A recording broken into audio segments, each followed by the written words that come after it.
we just came through a very difficult election season, and the partisanship is at a heightened place. And there is a feeling that that contentiousness continues on.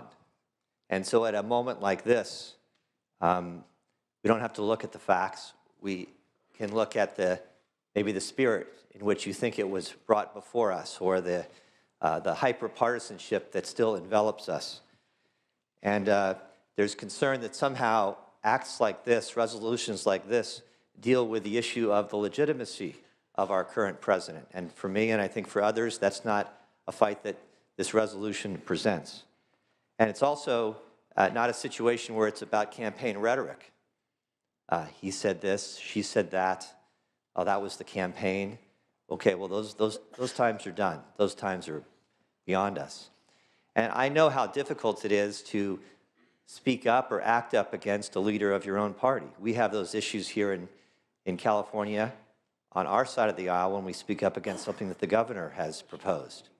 And you now face that same circumstance where you might not agree with the president of your party, but you feel this pull and this tug that somehow you should defend what he has done, even when you may disagree. And so I'd like to share with you some thoughts from members of your party. Madam President, may I have permission to read? Without objection.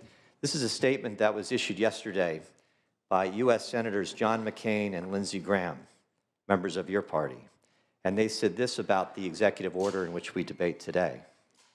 Our government has a responsibility to defend our borders, but we must do so in a way that makes us safer and upholds all that is decent and exceptional about our nation.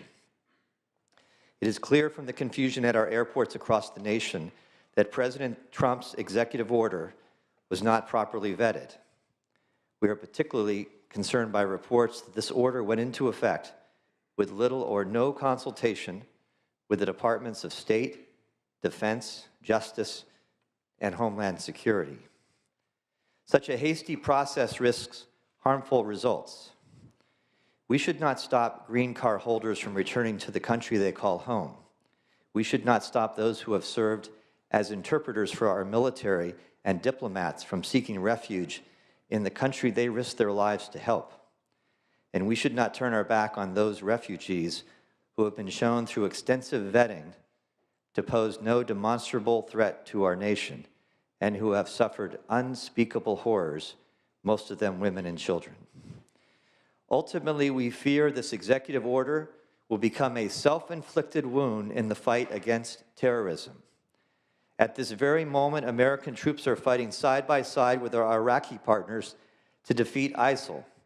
But this executive order bans Iraqi pilots from coming to military bases in Arizona to fight our common enemies.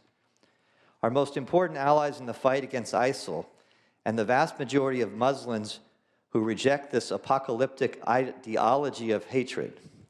This executive order sends a signal, intended or not, that America does not want Muslims coming into our country. That is why we fear this executive order may do more to help terrorist recruitment than improve our security. So do these United States senators want America to be less safe?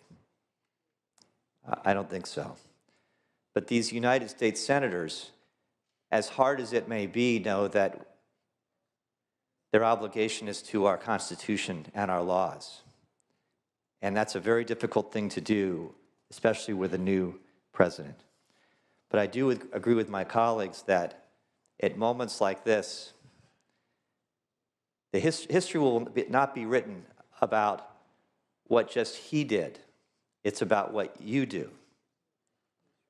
And these aren't things that you can hide behind because of a convoluted debate about sanctuary cities or about the politics of the presidential election. No, this is your moment. This is your moment. And it will be written into history. And I believe this resolution is deserving of support.